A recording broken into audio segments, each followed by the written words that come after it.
സ്ഥാനാർത്ഥികളിൽ കോടീശ്വരൻ അൻവർ എന്ന സ്വത്ത് വിവരങ്ങൾ. അൻവറിന് 52.21 കോടിയുടെ ആസ്തിയുണ്ടെന്നാണ് നാമനിർദ്ദേശ പത്രികയ്ക്കൊപ്പം നൽകിയ സ്വത്ത് വിവരങ്ങളിലെ കണക്ക്. ആര്യാടൻ ഷൗക്കത്തിന് 8.12 കോടിയുടെയും എം സ്വരാജിന് 63.89 ലക്ഷം രൂപയുടെയും ആസ്തി, അൻവറിന് 20.60 കോടിയുടെ ബാധ്യതയുണ്ടെന്നും സത്യവാങ്മൂലത്തിൽ പറയുന്നു. വിവരങ്ങളുമായി പ്രസാദ് ഉണബിശ്ശേരി ചേരുന്നു. പ്രസാദ്, നിലമ്പൂരിലെ സ്ഥാനാർത്ഥികളിൽ അൻവർ കോടീശ്വരൻ എന്നല്ലേ വ്യക്തമാകുന്നത്?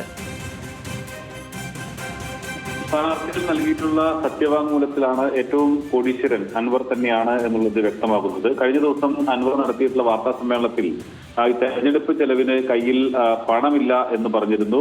തനിക്ക് പാപ്പരാണ് എന്നതായിരുന്നു അൻവറിന്റെ പ്രതികരണം.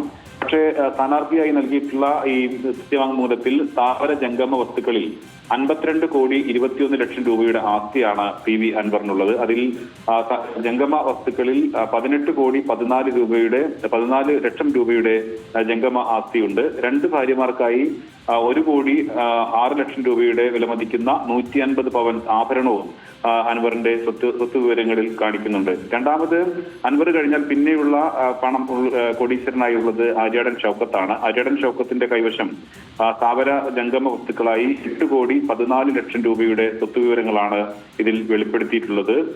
എന്നാൽ എം സ്വരാജിലേക്ക് വന്നാൽ എം സ്വരാജിന്റെ കൈവശമുണ്ടായിരുന്നത് 1200 രൂപയാണ് എന്നുള്ളതാണ് സത്യവാങ്മൂലത്തിൽ വ്യക്തമാക്കിയിട്ടുള്ളത്.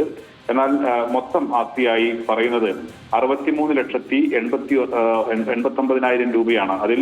എന്നാൽ ഭാര്യയുടെ ആസ്തിയായിട്ടുള്ള 94,91,000 രൂപയും അദ്ദേഹത്തിന്റെ ഈ സത്യവാങ്മൂലത്തിൽ പറയുന്നുണ്ട്. എന്തായാലും ഇതിൽ കൗതുകം എന്ന് പറയുന്നത് PV അൻവറിന്റെ തന്നെയാണ്. PV അൻവർ തന്നെയാണ് കഴിഞ്ഞ തവണ മത്സരിച്ചപ്പോഴും ഏറ്റവും കോടീശ്വരനായി ഉണ്ടായിരുന്നത്. പക്ഷേ കഴിഞ്ഞ ദിവസമാണ് അദ്ദേഹം വാർത്താസമ്മേളനത്തിൽ തന്റെ കയ്യിൽ പണമില്ല എന്നും മത്സരിക്കാൻ പണമില്ല എന്നെല്ലാം തന്നെ വ്യക്തമാക്കിയത്. അതിന് അൻവർ നൽകിയിട്ടുള്ള ഈ സത്യവാങ്മൂലത്തിലാണ് 52.21 രൂപയുടെ ആസ്തി അദ്ദേഹത്തിന് രേഖപ്പെടുത്തിയിട്ടുള്ളത്. ശരി, പ്രസാദ് ഉടുമ്പശ്ശേരിയാണ് വിവരങ്ങൾ നൽകിയത്.